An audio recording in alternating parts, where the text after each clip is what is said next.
This week in the Honky Tonk Time Machine, it is so cool to be joined by Marlon Hargis. He is the keyboardist for the band Exile. Marlon, it's great to have you on the show. Well, it's my pleasure. Good to be talking to you. So, Exile, man, been around for a long time. The band formed, I think it was in the 60s. Of course, the big hit or breakthrough came in 1978 there with Kiss You All Over. That was the big, rock hit, crossed over to be a Billboard #1. And then you became a country band there in the 80s. And you guys have been doing this a long time and been doing a little bit of everything, haven't you? We have. Actually, the band started in 1963.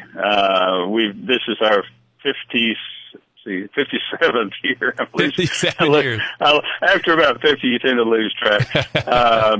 Yeah, we've been a long time, and we're blessed to have been through about 2 or 3 different careers in our life, different genres of music. But we're just real happy to still be at it. No doubt about it. So I know there's been 30 some different members of Exile since the band started. When did you jump on? You were on there pretty early on, weren't you? I was, and I'll have to say that's a little deceptive in the 30, some members, because there were some members that were maybe in the band a day or two, So really? Okay. Particularly back.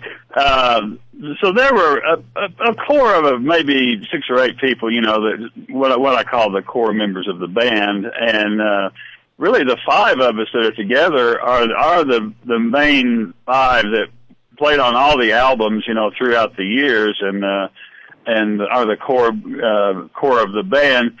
To answer your question, which I think I got sidetracked, I joined in the early 70s, around 72, 73 or something like that. So I was, there through most of the rock and roll and the country hits and all that sort of stuff. So you were there for Kiss You All Over, which still to this day, I host a country show and I host a classic hit show. And I can play that song on both of those formats and get tons of love from it. I mean, that song, that must have been a whirlwind for you guys when that song came out and it was doing so well for you. It was. I mean, it literally changed our lives. We went from 1 week working in clubs for the door money to being on tour with groups like Aerosmith and Fleetwood Mac and everything, literally within a few days. So it did change everything, and as you pointed out, whether we're playing a country audience or pop audience, everybody still loves that song. It's just it's one of those songs that won't go away, and we're not complaining about it. We're very happy about it. It won't. I mean, you see it in movies. I've seen it in 2 or 3 different movies, TV shows. Right. It's all over pop culture, Yeah, absolutely. There's, of course, a movie called Happy Gilmore. It's very well known for another movie called Wild Hogs. It was in a Netflix series called Mindhunters a couple of seasons ago. So yeah, it shows up a lot, and again, that's great for us because it seems like every time it's in a movie or something like that, it kind of introduces a new generation to the song. Yeah. So it's still right there our biggest song. That's awesome. Yeah, absolutely. So it goes #1 in 1978, big dance hit, for you guys. And then in the 80s, it seemed like you switched gears and kind of went to this more country or almost completely country sound. What kind of went into that, and what was it like making that transition? Well, it just sort of made sense at the time. The deal is we didn't have as much pop success, particularly in the United States, after Kiss You All Over. And in Europe, we were still having a lot of hits, and we did some touring there.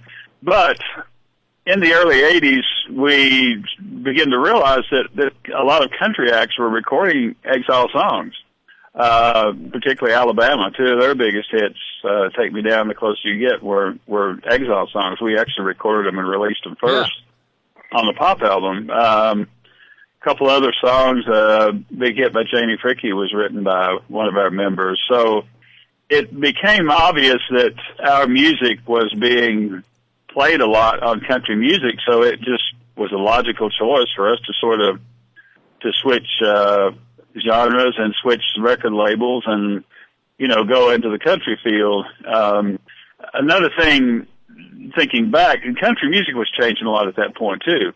There were more groups and more, I guess you'd say, pop oriented music, so we didn't really change our sound a whole lot. It was just really more a matter of marketing than anything else. And of course, we were lucky to have a lot of success in the country field back through the 80s and into the 90s. How much did Alabama recording your songs kind of, help you establish yourself in country music too? Oh, it was huge. It was probably a big factor.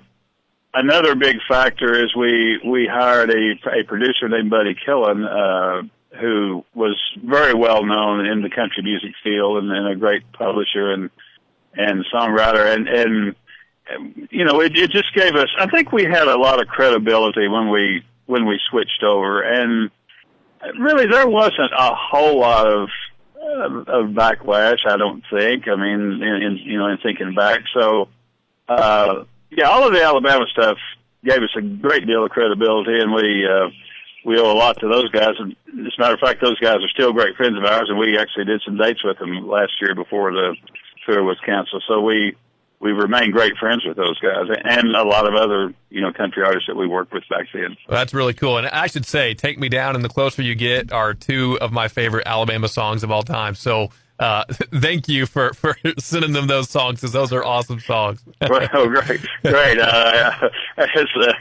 As Randy always says, well, we made you guys a lot of money with those songs. I bet they did. Anyway, we're real happy about that. What was the fans' reaction like when you did make that switch to country? Was it seamless for your fans, or did you get a different group of fans when you kind of made that switch? To be honest about it, that's been so long, it's kind of hard to remember, but I remember it as being a pretty smooth transition. I mean, we made a lot of new fans, but a lot of the pop fans we had, in thinking back, were they were growing a little older and maybe were starting to listen to country music too. So I don't remember a huge difference in the audience. Just maybe the audience were a little bit older. But that's really all I remember.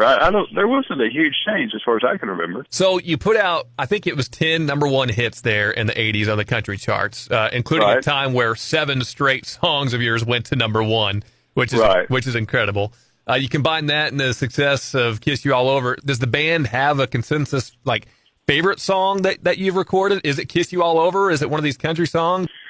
Well, I think it would have to, commercially, we'd have to say Kiss You All Over because of the crowd reaction. I think if you ask each of us, we would probably each maybe have a different favorite song. I mean, it depends. And I know in my case, they vary from time to time. Maybe for a few months, I'll really enjoy playing one particular song, and then maybe I'll change my mind in a few months or next year, and another one will be my favorite. So I don't think, other than Kiss You All Over, I think you'd get probably 5 different answers at whatever time you ask the question. Oddly enough, probably the second most requested song we have is a song called Super Love. And you mentioned the string of number ones. That was the one song that didn't go number one, mainly because a couple of major stations wouldn't play it. They didn't think it was country enough at the time. Of course, that seems kind of laughable now. Yeah, imagine that, right? Imagine that. So that's, even though it may not be my favorite, that seems to be the other song that people remember more than anything else. So that's always fun to play, and the crowd's always, it's just one of those good dance records. I think people love it because of that. So it's still one of the crowd favorites. Yeah, Super Love. So yeah, you had the 7 straight number ones. Super Love topped it, number 14. And then you had 3 more number ones after that. So 10 out of 11 right there were number one, and Super Love was 14. But it's your second most requested song, huh? It is. And probably, in looking back at sales, I think it was our biggest selling country song. Was it? Okay. Yeah, absolutely. So, charts sometimes don't tell the whole story, but